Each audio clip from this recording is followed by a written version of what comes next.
Good morning. How are you? There's my dog. He got into...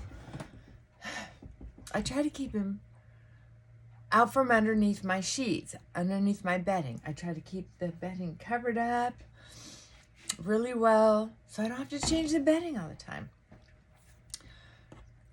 Well, I slipped out about 5:30.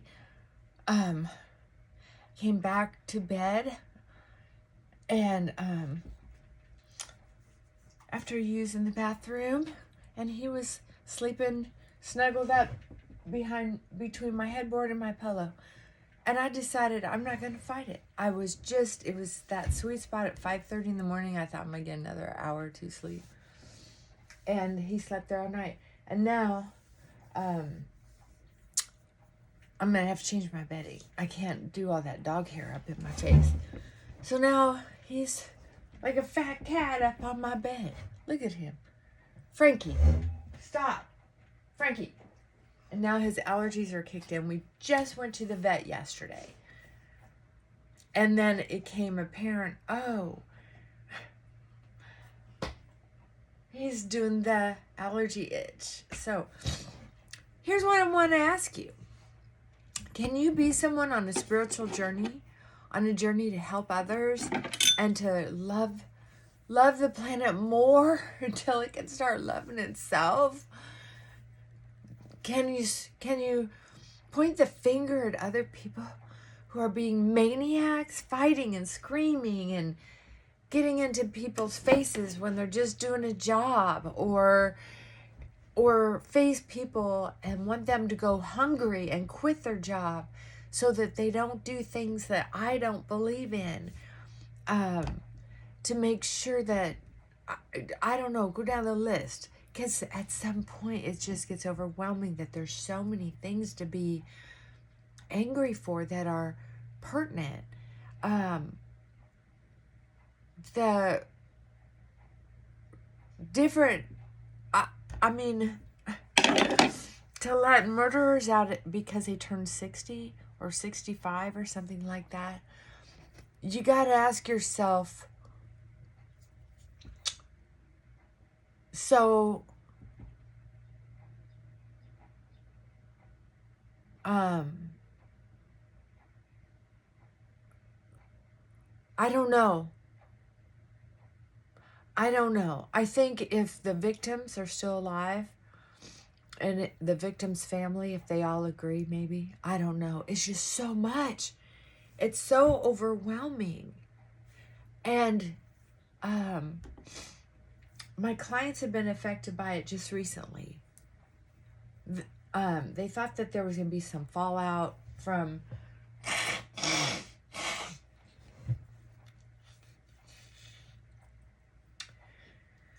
the election and the COVID conspiracy and pharmaceuticals, but it seemed like there's just one big thing after another. And here's what's interesting. How about you? Is this true for you? You're the one who's the caretaker. You're the one who's the healer. You're the one in the profession of being a healer. And also, you're the family healer. And then you just lose your mind. For me, it was like, I don't know what was said. I think it was something about,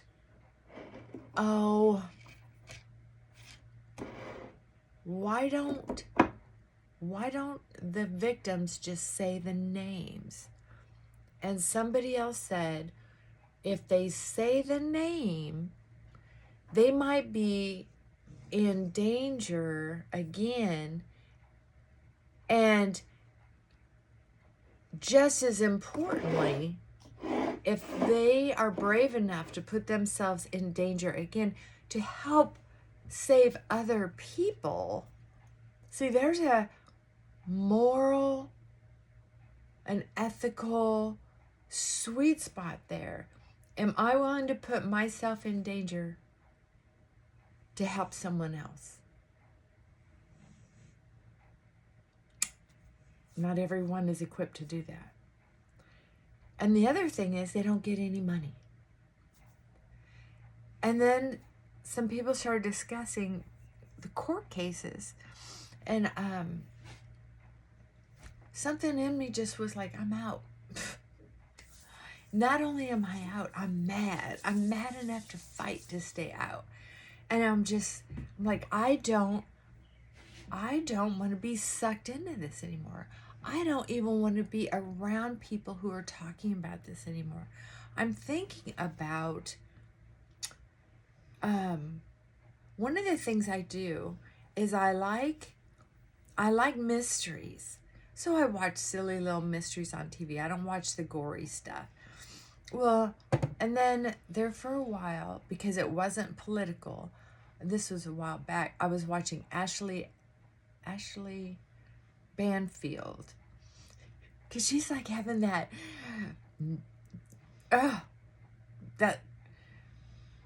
what's the name? Oh, she's like having that neighbor who knows everybody and everything and snooping around and is just got to be gossiping. And that's what that was. It was my dirty little secret, is to watch her show. And then she got replaced with this other young man who's been doing the show. And so I've been trying to watch that in moderation. I think I've seen it a couple times. I'm starting to calm down. I woke up kind of mad. So here's the thing.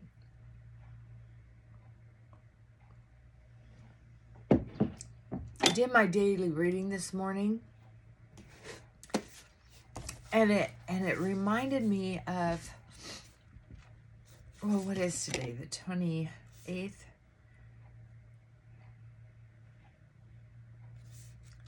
No, I think today's the 29th. I forgot to check the date.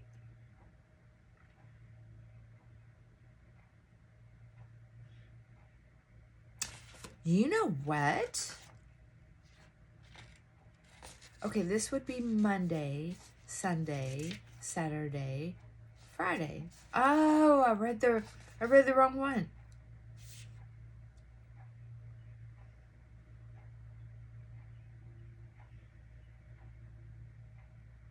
Huh. Well, I'm going to read the 28th, the one that got me thinking about even doing a video. Because, well, I'll read both of them. Because the thing is, I don't have to be ashamed that I lose my mind once in a while. I don't have to be ashamed that I can't seem to stay off the news. I don't have to be ashamed that my marriage is not perfect or that I'm not perfect. I don't have to be ashamed that some of my friends aren't perfect. I don't know where people get this idea that everybody is supposed to fall in line like little fire ants or sugar ants or whatever it is. Oh, my baby. Gotta change my bed all the time because of you. Flabby arm. I got muscles. I'm strong. Oh, I'm proud of that one right there. Anyway, little Flab never hurt anybody. That was a favorite part of my great-great-grandma. I would sit in her arm and she would hold me, and I would fall asleep right there on that Flab because it would come over her bosom right there while she held me. That's how flabby it was. But she had been a lot heavier than I had been at one point. Anyway, the reading this morning made me realize people don't have to be perfect for us to accept them. They don't have to always say the right thing. There was a time when I thought nobody should have guns. If nobody had guns, nobody could shoot anybody. Right? Well,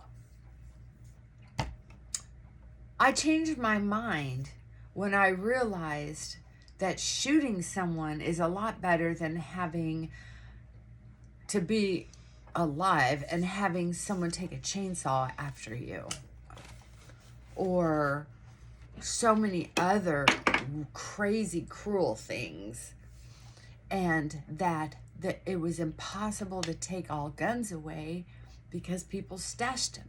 People bought them illegally. There was just no way to do that because we're not in a utopia. Wow, that was a pretty sound. We are not in a perfect world. We're around a bunch of humans, and humans are rebellious. There's no way around it. So what are you gonna do? The only thing you can do, honestly, is to take care of yourself, your own corner of the world. Be the best person you can be as often as possible. That's it. And you're not going to have any friends or family if everybody has to be perfect.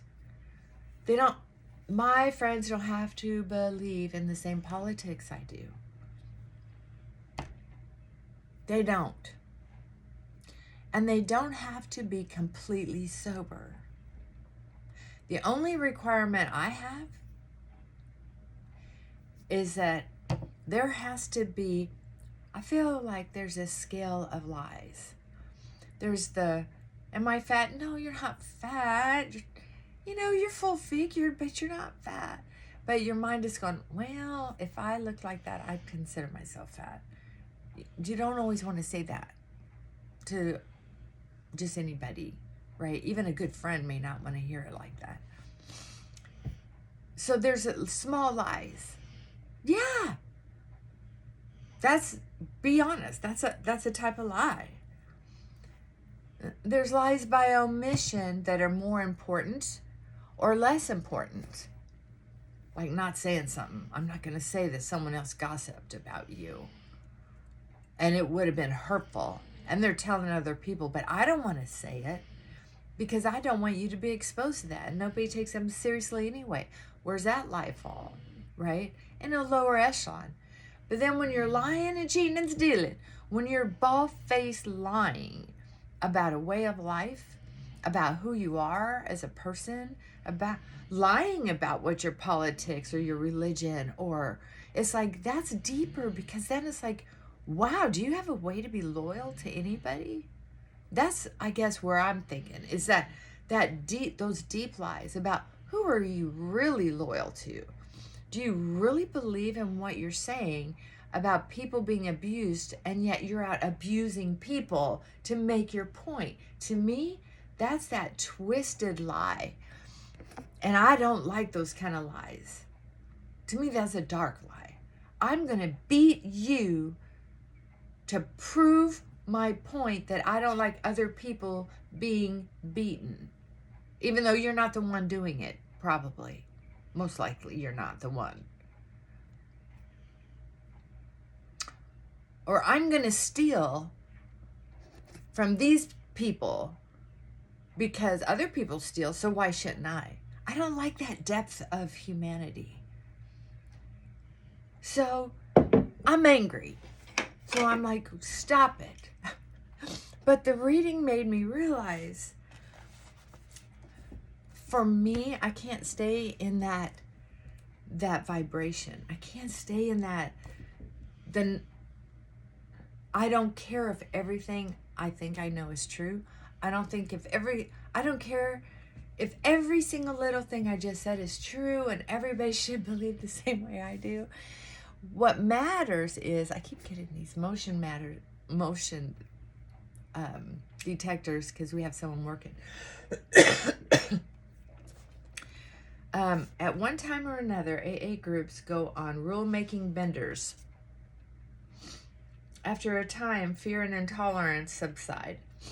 Because I can't stay there for long. It wears me down.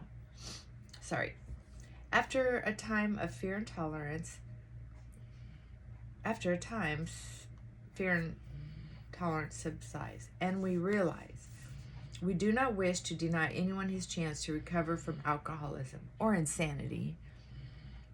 We wish to be just as inclusive as we can, never exclusive.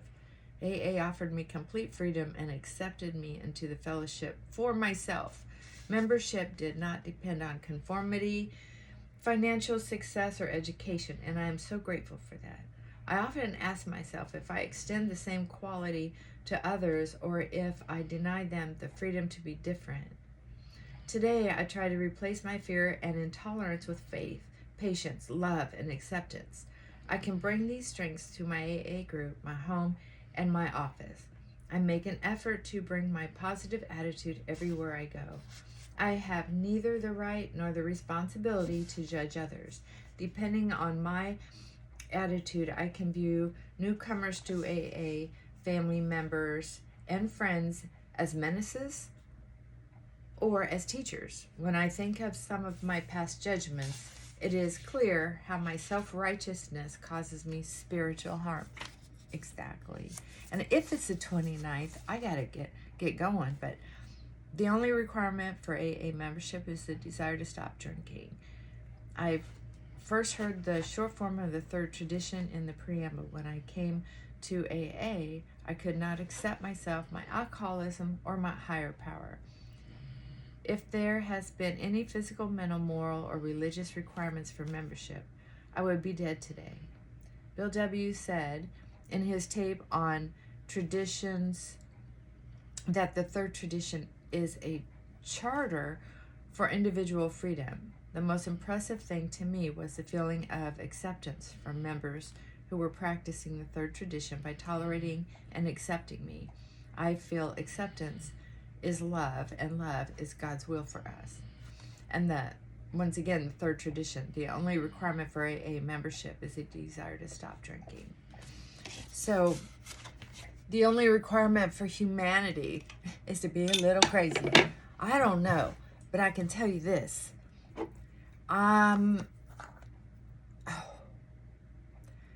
It's okay to be human. It's okay to get riled up. It's okay to get frustrated. It's okay that I get frustrated. It's what am I going to do with that frustration? What am I going to do about it? So what I do is, instead of swallowing it over and over and over again knowingly and doing nothing about it, letting it cook and simmer like I have before, and I know it just makes me sick. So what I do about it is I get it out in the open, I vent about it, and then I pray about it. I think it through like I'm doing with you, and understand that these people, whether I believe in all that energy they're putting out in the streets and the news people who are broadcasting it, they're all doing the very best they can with what they have to work with. And whether it has to do with morals, ethics, if it boils down to plain cash, you know what? It's none of my business. What is my business is if they need help or they look like they're suffering for any reason, I'm here to help them. I'm not here to harass anybody just because they're harassing somebody else. Even though there's parts of me that want to do that. Yeah. Why? Because I'm a heathen. I'm a heathen at heart. There's just...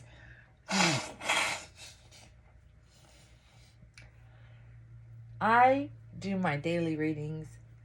I do my prayers. I hang out with other sober people because I want a fail-safe way of life that keep me from misbehaving. I don't want to die a drunk. I don't want to die obese. I don't want to die high. I want to die with all my faculties. And if I can be around someone who loves me, that would be even nicer. That would be the cherry on top. That would be awesome. Actually,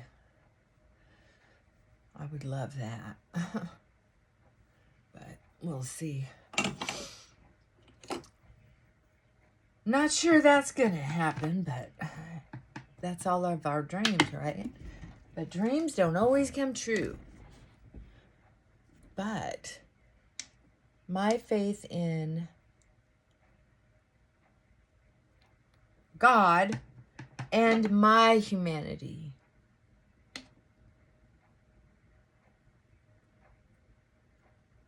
and the love and blessings I have gotten to experience because of that. Sometimes that's what it's got to boil down to. Because sometimes being human is so overrated. People think it's supposed to be, it is magical, but they think it's supposed to be fireworks every day if they're doing it right, or if other people around them are doing it right. Well, it looks like I'm gonna have to go answer the door here in a minute.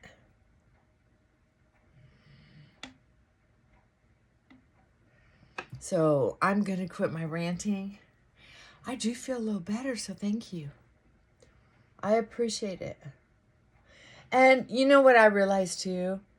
I'm not going to just stop watching the news. I until I retire, I just am not in a position where I can do that. I have too many veterans and too many